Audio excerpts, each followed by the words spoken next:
খাঁচার খামার ভেঙে কেন ফ্লোরে মুরগি পালন করব আমরা? আসসালামু আলাইকুম ভিউয়ার্স। আশা করি আল্লাহর রহমতে আপনারা সবাই ভালো আছেন। আপনাদের দোয়ায় আমিও ভালো আছি। খাঁচার খামারে অনেক সুবিধা থাকা সত্ত্বেও আমরা অবশেষে সিদ্ধান্ত নিয়েছি ঈদের পরে এই খামারটি ভেঙে ফেলব।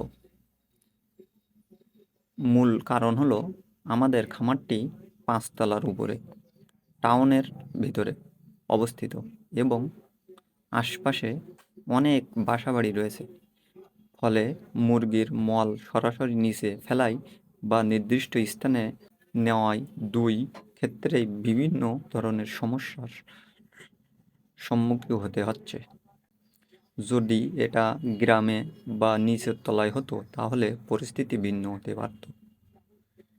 সেই বিবেচনায় আমরা খাঁচার খামার ভেঙে ফ্লোরে সিস্টেমে যাওয়ার সিদ্ধান্ত নিয়েছি। ফ্লোর সিস্টেমে বালিতে মুরগি পালন করা সবচেয়ে ভালো হতো, কিন্তু ৫ তলায় বালি উঠানো নামানো অনেক কষ্টকর। তাই আমরা তুষ ব্যবহার করে মুরগি পালনের পরিকল্পনা করেছি।